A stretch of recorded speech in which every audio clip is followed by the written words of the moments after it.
40 বছর ধরে আমি এখানে দোকানদারি করি।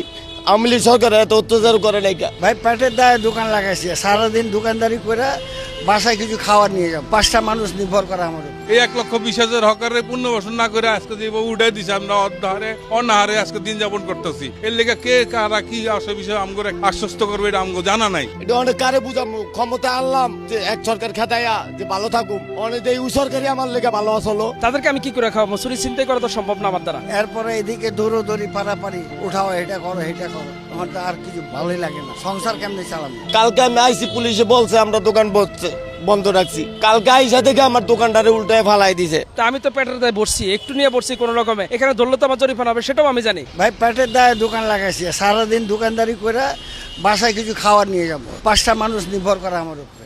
আমি যদি এখানে বেচে কিনা না করি, এই 5টা মানুষের খাবার নিতে পারবো না। বাড়ি ভাড়া আছে, ছেলেপুলের স্কুল খরচ আছে, ডাক্তার খরচ আছে। তো পুলিশের ভয়ে বসি না, আবার দৌড়ায় বসি। এই তো হইল বিদেশে চতুর্দিকে যুদ্ধ, মানুষ কেনাকাটা করে না, এই টেনশনে ভাল লাগে না, বেচে কিনে না। এখন পর্যন্ত বিসমিল্লা করতে পারি নাই, আর কোন সময় বিসমিল্লা করুন। এরপরে এদিকে দৌড়ি পারাপারি, উঠাও এটা করো এটা করো, আমার তো আর কিছু ভালোই লাগে না। সংসার কেমনে চালানো? আমার বড় কিছু চাওয়া পাওয়া না, পেটের ভাতার টাকা হইলেই চলে। স্যার আমি এখানে 40 বছর ধরে ব্যবসা করি। আমি অডিও ক্যাসেট এখানে বিক্রি করতাম, অডিও ক্যাসেট, সেটা আমি মোবাইলও এখানে নাইকা। 40 বছর ধরে আমি এখানে দোকানদারি করি। আওয়ামী লীগ সরকার এত অত্যাচার করে নাইকা। কালকে আমি আইসি, পুলিশে বলছে আমরা দোকান বন্ধ রাখছি। কালকে আইসা থেকে আমার দোকানটারে উল্টায় ফালাই দিছে। আমার একটা মনিটর 1200 টাকা কিনা, 200-300 টাকা লাভ করি। পুরান মাল কিনা এই মালটির আমার ফালাই দিছে। আমার না জিগে আমার বললে আমি মাল রাত্রে থাইকে আমি মালটি সরাই দিতাম। আমার বাচ্চা আমি ভর্তি করছি আরেকজনের টাকা নিয়ে। আমার আসলে 5টা মানুষ, এরকম সবারই 4টা-5টা করে মানুষ আছে।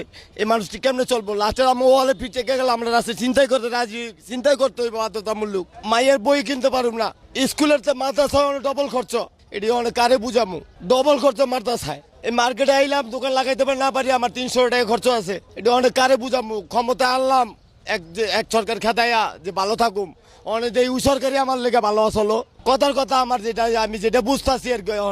এই যে মালটি ফালাই দিল, আমার বললে আমি 800 রুপে মালটা সরাই দিতাম। আমার রাইতে জায়গা থাকলো হইলো, আমার এটা ব্যবসা। তো আমার জিনিস, আমার একটা জিনিস হলো আমার এটা ব্যবসা। আমি বেগম বাজারে ঘুরে মাল কালেকশন করি। আর লোন তো কিস্তি ছাড়া কি আমরা চলতে পারিনি ভাই? কিস্তি ছাড়া আমরা চলা সম্ভব না। 5টা মানুষ ফ্যামিলির ভিতরে, এই একটা ফুটপাতের ভিতরে, এর ভিতরে সপ্তাহের ভিতরে 3-4 দিন দোকান বন্ধ, জায়গা এই VIP এইটা ওইটা, তাও মাইনা নেই।